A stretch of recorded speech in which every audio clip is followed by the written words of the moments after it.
When you learned your mother tongue, whatever language or languages, if you're lucky, you grew up speaking, well, you learned to speak those languages before you learned to read them.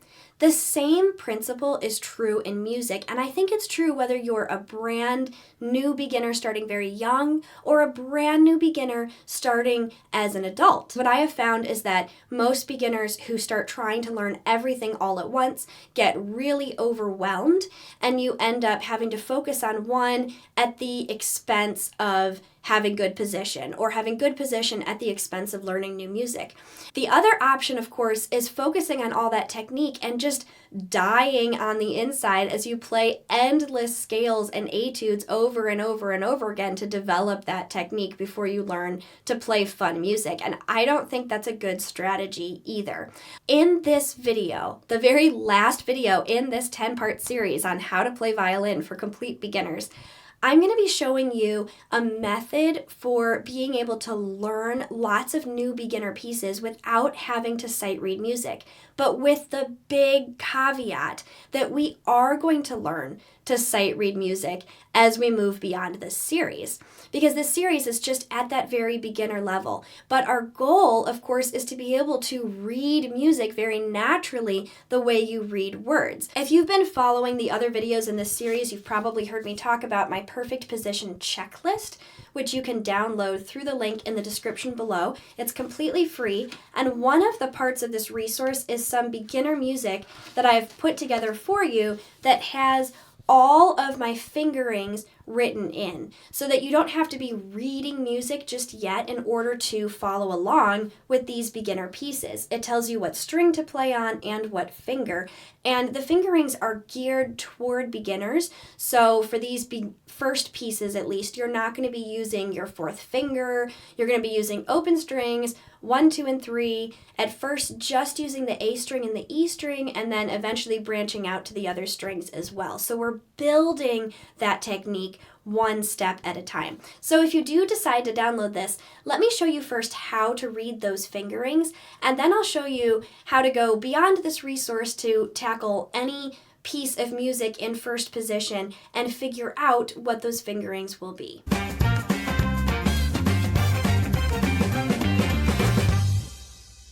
Okay, so here's a super simple example, Twinkle Twinkle Little Star, in the back of your perfect position checklist. This is just one of the pieces there, and you can see that it has some pretty big notes. The notes are included, and you've got the annotations, so you don't need to be reading the notes. But this is going to be interesting here. Let me show you how this works. So you start off here, and it says A in parentheses. And what this is telling you is that you're playing on your A string. So anytime you see a letter in parentheses, that's telling you what string you're on. Then next to it, you see this 0. So 0 is a common way of writing in violin music, whether you're playing Twinkle or you're playing a concerto, it's all the same. You write 0 to indicate that that's your open string. So that means you're playing open A string with no fingers down. And then here you see that this isn't written in. That's because it's exactly the same note. And you can see that here. You can see that these are exactly the same note. So I didn't write it for you twice. And that's for two reasons. One, because it just kind of clutters everything up. And we want our music to be as uncluttered and easy to follow as possible. But it has the added advantage that even though you're not reading music yet, you're going to glance down and see where that note is and notice that, oh, it is the same note. And so by osmosis, without even trying, you're already starting to become familiar with where those notes are and how to find them on the staff. So that's pretty cool.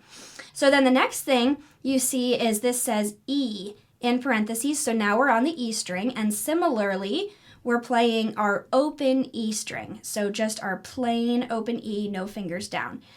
This is, again, the exact same note as before, so I don't need to write that. And then here, this says 1.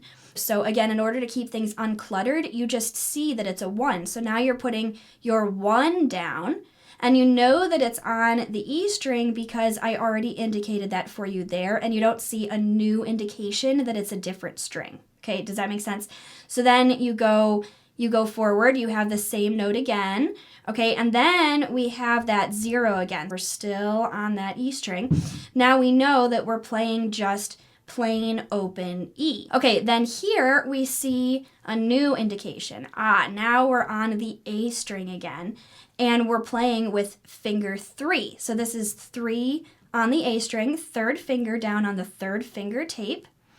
And then you play that again, and then you have 2 on the A string, and you play it twice. And you have 1 on the A string, and you play it twice. And then you have a 0 again, and you know that that is still your A string because nothing has changed. There's no indication that there's a different string.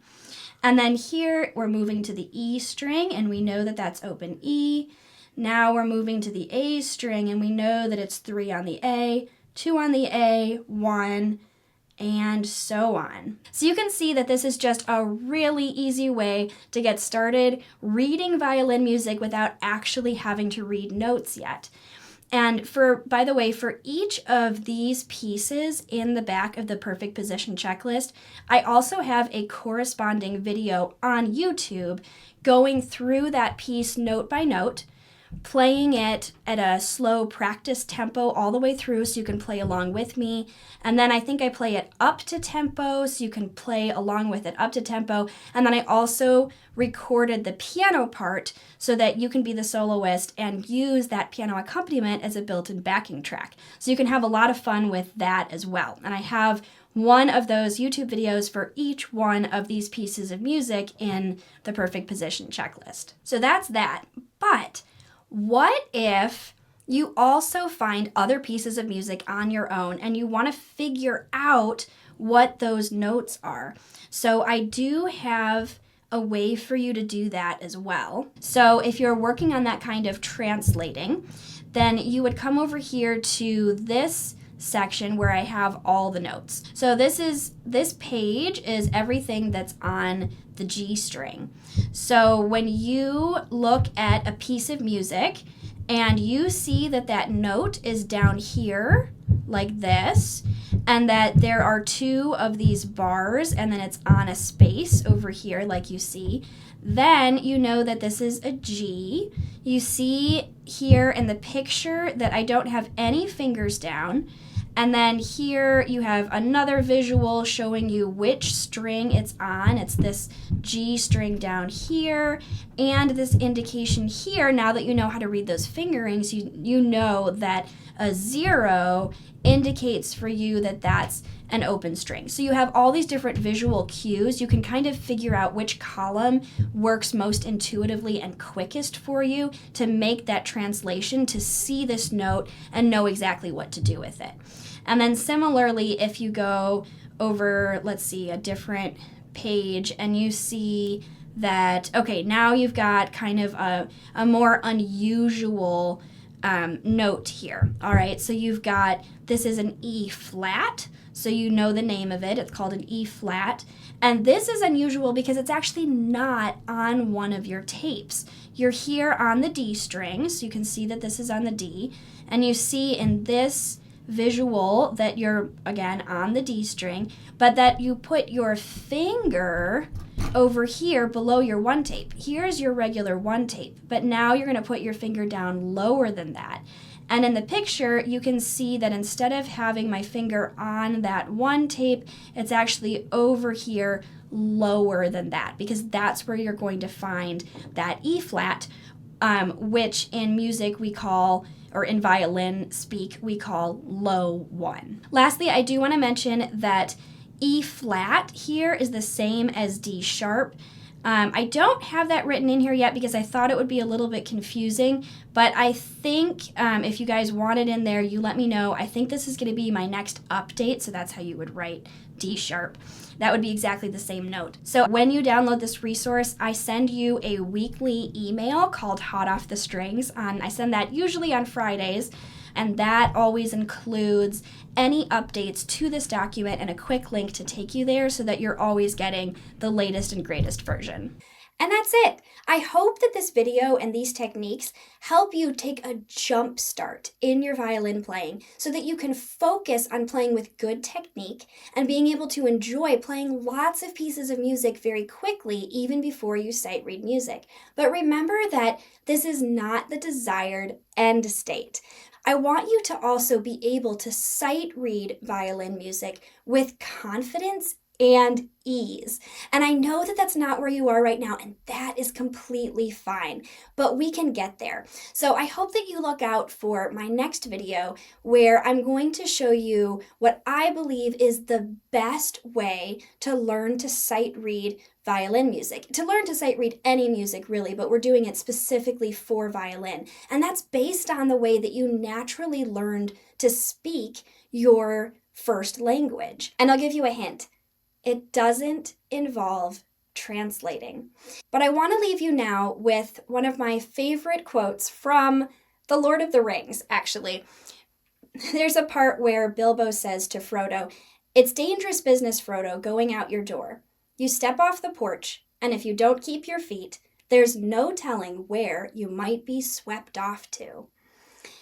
When you are playing your violin at home, you're practicing and you're watching YouTube videos and all these other things, that's kind of like being on your porch. And it's a really great, safe place to be, and it's a great place to practice and to get better.